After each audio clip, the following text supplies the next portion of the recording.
Join me on this journey as I challenge myself to face my self-doubt head-on and see if I can truly overcome it for good.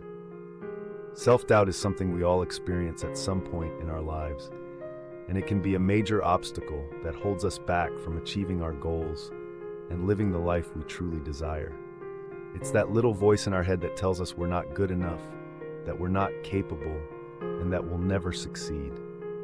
But the truth is, self-doubt is a common experience, and it's not a sign of weakness, but rather a sign that we're pushing ourselves outside of our comfort zones. Self-doubt can be debilitating, it can make us feel stuck, and it can prevent us from taking risks and pursuing our passions. It can make us question our abilities, our judgment, and our decisions. It's that feeling of uncertainty that can be overwhelming, and it can be hard to shake off.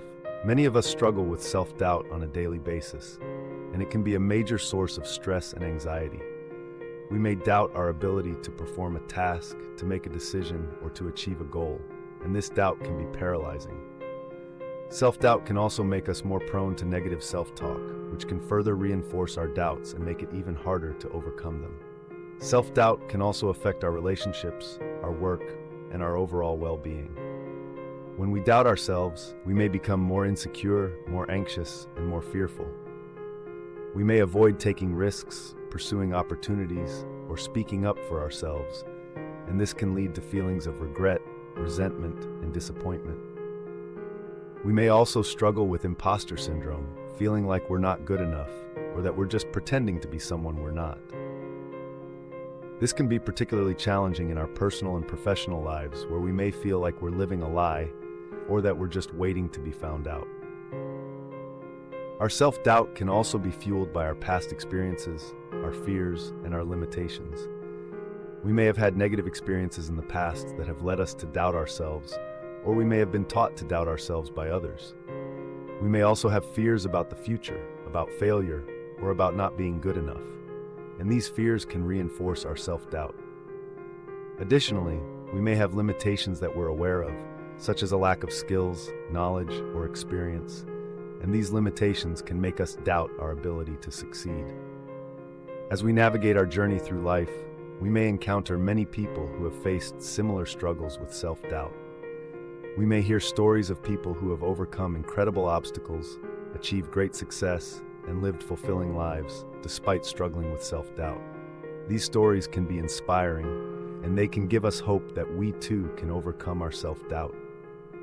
We may also learn about different strategies that people have used to combat self-doubt, such as mindfulness, self-compassion, and positive self-talk. These strategies can be helpful, and they can give us the tools we need to manage our self-doubt and build our confidence. One person who comes to mind is a friend who struggled with self-doubt for many years. She doubted her ability to pursue her passion, she doubted her worth, and she doubted her capabilities. But she didn't let her self-doubt hold her back. She sought help, she practiced self-care, and she worked on building her confidence. She surrounded herself with positive people, she learned to reframe her negative thoughts, and she took small steps towards her goals. And over time, she began to overcome her self-doubt, she started to believe in herself, and she achieved great success. Another example is a public figure who has spoken openly about their struggles with self-doubt. They have shared their story, they have talked about their fears, and they have shown vulnerability. They have also shared their strategies for managing self-doubt, such as meditation, journaling, and seeking support from others. Their story has inspired many people, and it has shown that even the most successful people can struggle with self-doubt.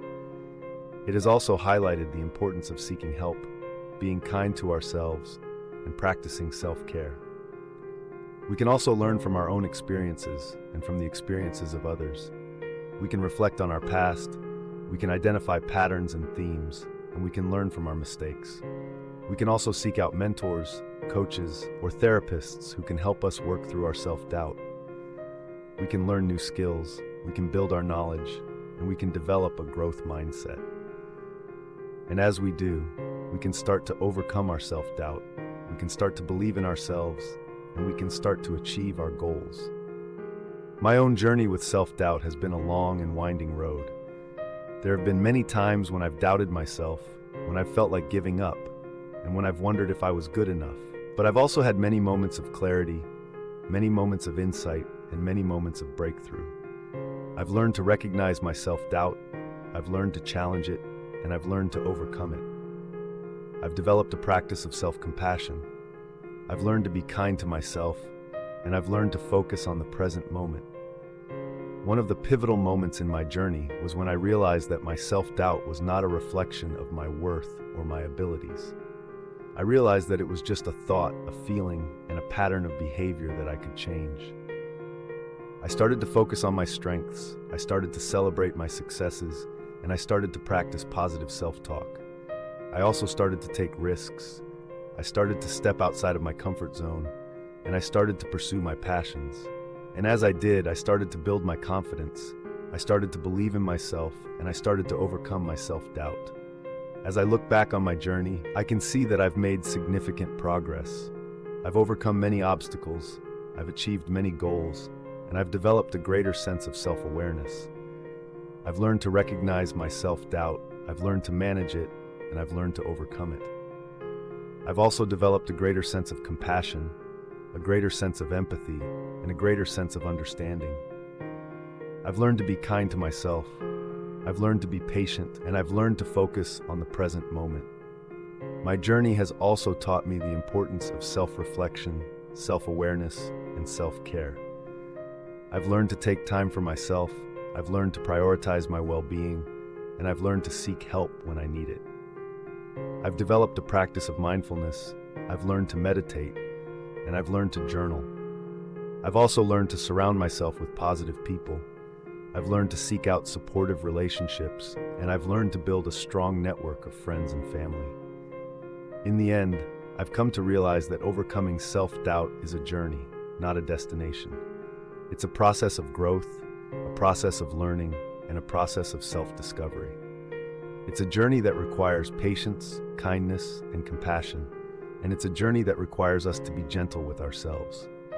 I've learned that it's okay to make mistakes, it's okay to stumble, and it's okay to not have all the answers. And I've learned that with time, with effort, and with practice, we can overcome our self-doubt and achieve our goals.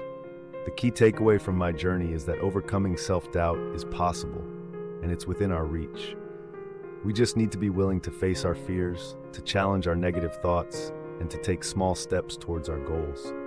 We need to be patient, we need to be kind, and we need to be compassionate.